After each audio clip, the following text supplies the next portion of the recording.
राधे राधे। मात पिता गुरु प्रभु चरणों में वंदन बारंबार, इनने किया बड़ा उपकार। माता पिता के ऋण से कभी कोई अऋण नहीं हो सकता। स्वयं वो त्रिलोकीनाथ माता पिता को सुख प्रदान करने के लिए, केवल माता पिता को सुख प्रदान करने के लिए उनके पुत्र रूप में उत्पन्न हुए। माँ देवकी और वसुदेव जी ने घोर तपस्या की और ये वर मांगा कि हे गोविंद, आप हमारे पुत्र रूप में आ जाएं, हमें प्राप्त हो। तो भगवान ने 3 बार तथास्तु कहा और तीनों बार वो संतान के रूप में इनके पुत्र बनकर उत्पन्न हुए और इन्हें माता पिता का सुख प्रदान किया। अगर एक्चुअल में देखा जाए तो देखिए, भगवान हमेशा हमारी मनोकामना पूर्ण करते हैं और उसी प्रकार पूर्ण करते हैं हमारे माता पिता। आज के युग में प्राय ऐसा देखा जाता है कि संतान जितनी पढ़ी लिखी होती है, जितना पढ़ लिख कर वो आगे बढ़ती है, परंतु उसका ज्ञान कहीं ना कहीं लुप्त होता जा रहा है। इस कलयुग का ये सबसे बड़ा प्रभाव है कि जिन्होंने हमें चलना सिखाया, जिन्होंने हमें बोलना सिखाया, जिन्होंने हमें हर पग पर हमारी सहायता की, हमारी रक्षा की, आज उन्हीं माता पिता को हम समय नहीं दे पाते हैं। हम उनके साथ कुछ क्षण नहीं बैठ पाते हैं। ये इस देश के साथ साथ मानव जाति की कितनी बड़ी विडंबना है। जिन माता पिता को भगवान से भी ऊंचा दर्जा दिया गया है, आज हम उन्हीं माता पिता का तिरस्कार कर रहे हैं, उनके साथ प्रेम पूर्ण व्यवहार नहीं कर रहे हैं। एक बार की घटना है, मैं उड़ीसा गया हुआ था, भुवनेश्वर। तो वहाँ पर एक घर पर मेरा विजिट था। वहाँ पर मैं गया, उनके घर को देखा। उनका घर एक राजमहल से कम नहीं था। सभी प्रकार की सुख सुविधाएं उस घर में सुसज्जित थी। उनके घर में नौकर चाकर, खाना बनाने वाले लोग, सभी प्रकार की व्यवस्थाएं उस घर में उपलब्ध थी। परंतु जब उन्होंने मुझे उनके माता पिता के कक्ष में लेकर के गया, बहुत ही सुंदर तरीके से वो माता पिता का कक्ष सजा हुआ था।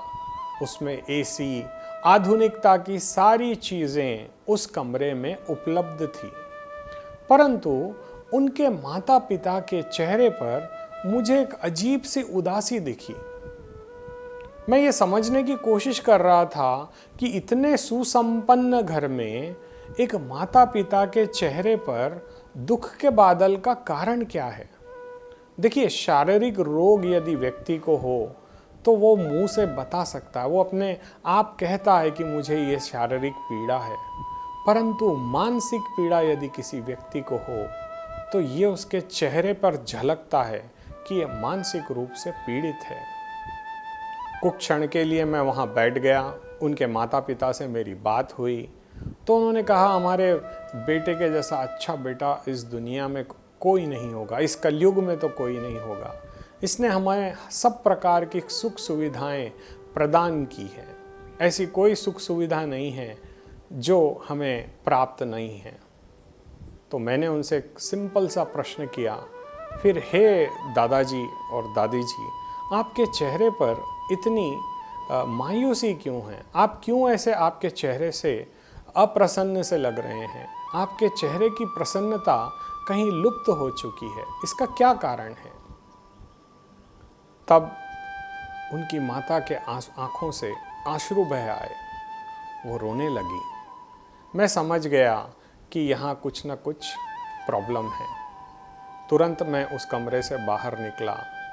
जिन सज्जन के घर में गया था उनके घर पर फिर मैं एक हॉल में गया, बैठा, चाय इत्यादि लिया और उसके बाद उनको एक सलाह दी कि देखिए, आपने सुख और संसाधन तो आपकी संतान को आपने प्रदान किया है, अपने माता पिता को भी प्रदान किया है। क्या आप अपने बिजी शेड्यूल से उन्हें चंद लम्हे नहीं दे सकते सुख के? क्योंकि देखिए, एक एज आने के बाद कोई भी माता पिता क्या चाहते हैं कि उनकी संतान उनके साथ बैठकर बात करें कि वो कैसे हैं, उन्होंने खाना खाया या नहीं खाया, उन्होंने दवा समय पर ली या नहीं ली। देखिए, जब यही माता पिता हम जब छोटे थे हमारा कितना ध्यान रखते थे। जब हमें बोलना नहीं आता था, यदि हमारे पेट में दर्द हो जाए तो ये उस पीड़ा को भी समझ लेते थे कि हमें क्या चाहिए। और आज जब ये खुद अपने मुंह से कुछ बोलते हैं तो हम समझ नहीं पाते हैं। एक वो इसीलिए कहते हैं ना कि एक माँ बाप 10 औलाद को, 10 संतान को पाल सकती है, परंतु एक संतान एक माँ बाप को नहीं पाल सकती। इनका कर्ज हम कभी नहीं चुका सकते, परंतु आज हम इन्हें धन के तराजू से तोलते हैं। यही हमारी सबसे बड़ी मूर्खता है कि हमें जिन्हें अपना ईश्वर मानना चाहिए, हम उन्हें ही धन से कंपेयर करते हैं। ये कितनी बड़ी हमारे लिए शर्म की बात है। आप विचार करके देखिए, क्या हो जाता यदि वो प्रतिदिन 1 घंटा अपने माता पिता को दे देता। अरे उनकी सुख दुख ही सुन लेता, एक बार उनको समझने की कोशिश तो करता। क्योंकि जब हम बालक होते हैं हमारे माँ बाप हमें समझने की कोशिश करते हैं, हमें क्या अच्छा लगता है, हमें क्या अच्छा नहीं लगता, हम कैसे बात करना उस बालक को सिखाएं, कैसे चलना उस बालक को सिखाएं, कैसे वो अपनी दिनचर्या करे।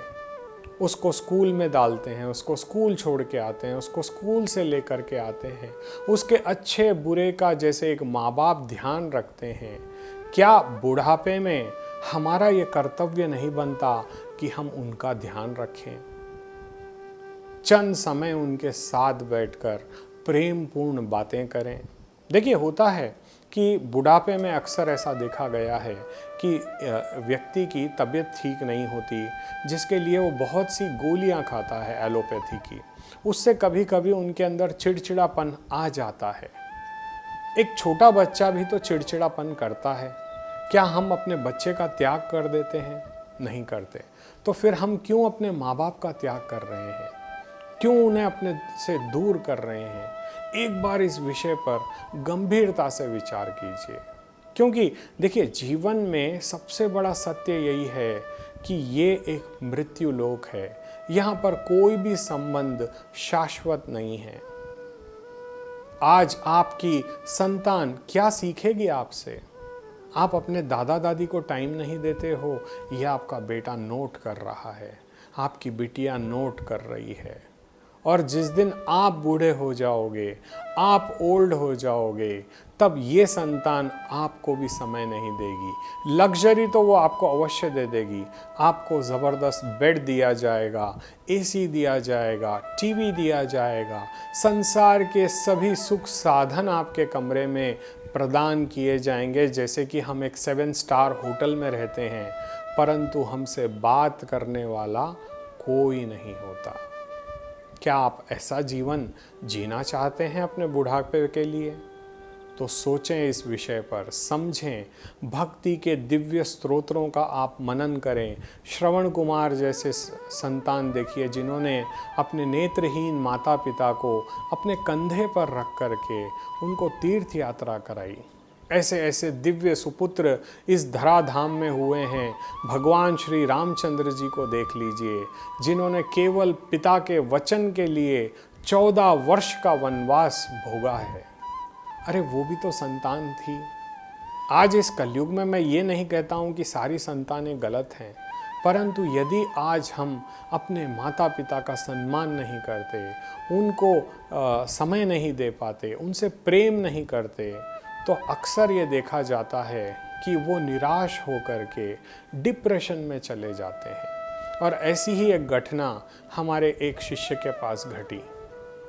उनके पास भी सब कुछ धन दौलत थी, परंतु उनकी पत्नी का देहांत हो चुका था। वो अकेले रहते थे और अकेले में उनको डर लगता था, जैसे छोटे बच्चों को डर लगता है। कभी आप देखिए 2-4 साल के जो छोटे बच्चे होते हैं, आप उनको अकेले एक रूम में सुला दीजिए, वो कभी नहीं सोएंगे। वो हमेशा माता पिता को चिपक के सोते हैं। उनके नज़दीक रह के सोना चाहते हैं, क्योंकि उनसे उनको सेफ्टी दिखती है। वैसे ही ये वृद्ध पिता भी चाहता था कि इसके साथ कोई ना कोई हो, परंतु उसका बेटा इस बात को नहीं समझता था और बहू भी इस बात को नहीं समझती थी। अब वो बूढ़ा बाप क्या करे। एक दिन की बात है, उनकी तबीयत कुछ अचानक से खराब हो गई और मेरा उस घर में एक मित्रवत व्यवहार था, आना जाना बहुत लगा रहता था। तो मैंने एक दिन कहा, दादाजी क्यों ना आप इस हॉल में आकर के रह जाएं। देखिए, हॉल में एक बाथरूम भी है, भले ही अटैच नहीं है, लेकिन यदि आप हॉल में रहते हो तो कौन आ रहा है, कौन घर से जा रहा है, कम से कम आप देख पाओगे, आप सबसे मिल पाओगे, आप सबसे बातचीत कर पाओगे। यदि आप ऊपर वाले कमरे में रहोगे तो कौन आपसे मिलने आएगा। आज के युग में देखिए, हमारे पास समय नहीं होता। हम नौकरी के एक ऐसे जंजाल में, बिजनेस के ऐसे जंजाल में फंस चुके हैं जहां से हम अपनों के लिए समय ही नहीं निकाल पाते। और यही हालत उन वृद्ध की भी थी। उनका बेटा नौकरी करता था, सुबह 9 बजे जाता था, शाम में रात में 9 बजे आता था। अब ऐसे समय में वो अपने पिता को कैसे टाइम दे, और उसे सांसारिक जीवन भी तो जीना था। तो ये बात उन दादाजी को बहुत अच्छी लगी। उन्होंने तुरंत अपने बहू से और नौकरों से कहा कि मेरा सामान और जो मेरी आवश्यकता की चीज़ें हैं वो इस हॉल में ला कर के रख दें, या नहीं तो कम से कम मेरी खटिया ला कर के इस हॉल में रख दें। तब उन्होंने ऐसे ही किया। दादाजी की खटिया हॉल में आ गई। अब सुबह और शाम, रात और दिन, जब तक सोने का समय नहीं होता, दादाजी उस खटिया पर ही बैठे रहते। तो आते जाते बबलू के बच्चे, उनके लड़के का नाम बबलू था, तो बबलू के बच्चे उनसे मिलते, हंसी ठिठोली होती, दादा और पौतरों के बीच में हंसी मजाक होता। धीरे धीरे दादाजी की तबीयत में सुधार आने लगा। जो व्यक्ति दिन के 15 से 16 गोलियां खाता था, धीरे धीरे वो 4-5 गोलियों पर आ गया। डिप्रेशन की दवा भी बंद हो गई। और एक दिन बबलू को बहुत प्रसन्नता हुई इस निर्णय से, जो मैंने उन्हें बताया था कि हॉल में दादाजी को रखें। देखिए, क्या होता है, हमारे जो बड़े लोग हैं, इन्हें केवल हमसे बात करने की इच्छा होती है। कई बार ऐसा देखा जाता है कि हम पे क्रोध करते हैं, हम पे गुस्से में आते हैं, या अनायास ही हमसे बहस कर लेते हैं। उस समय केवल आपको ये सोचना है कि जब हम बच्चे थे, इन्होंने हमारा साथ दिया, आज हम जो भी हैं इनकी बदौलत हैं, और आगे भी जो रहेंगे इन्हीं के आशीर्वाद से रहेंगे। माता पिता के आशीर्वाद का ऋण यदि हम अपनी चमड़ी का जूता भी बना लेना तो भी हम नहीं उतार सकते, क्योंकि इन्हीं की वजह से इस संसार में हम आए हैं। हमें जो संस्कार प्राप्त हुए हैं, हमें जो परमात्मा की कृपा प्राप्त हुई है, ये इन्हीं का दिव्य आशीर्वाद है। जितना हो सके अपने माता पिता का आदर करें, उन्हें समय दें। देखिए, आधुनिकता कोई मायने नहीं रखती। यदि कभी आप गांव जाएं और गांव के अंदर देखें तो ना एसी होगा, ना पंखा होगा, वो खुले वृक्ष के नीचे एक खटिया डाल करके बैठ जाते हैं, लेकिन उनमें प्रेम अगाध होता है। जीवन में सबसे पहली चीज़ है प्रेम, और यदि आपके मन में प्रेम हो तो आपके घर का वातावरण बहुत ही सुंदर हो सकता है। आज कलयुग की ये सबसे बड़ी विडंबना है कि हम पैसा तो कमा रहे हैं, परंतु हमारे घर से प्रेम लुप्त हो रहा है। अब ये निर्णय आपको लेना होगा कि आप पैसे के साथ जीना चाहते हैं या प्रेम के साथ जीना चाहते हैं। ये आपको निर्णय लेना होगा, तभी आप एक सुंदर जीवन आनंदपूर्ण रूप से जी सकते हैं और सदा अपने माता पिता का आशीर्वाद भी प्राप्त कर सकते हैं। देखिए दोस्तों, जीवन में माता पिता के मरने के बाद हज़ारों रुपए खर्च करके आपको कोई कुछ नहीं प्राप्त होगा। जीते जी यदि आप उनको सुख संतोष प्रदान करते हैं तो ये हज़ारों गया श्राद्ध के बराबर फल आपको प्रदान करेगा। वो कहते हैं ना, जीते जी आपने उनकी पूजा नहीं की और मरण उपरांत आप उनका कुछ भी करें, इससे क्या फ़र्क पड़ेगा? एक बार विचार करें। राधे राधे।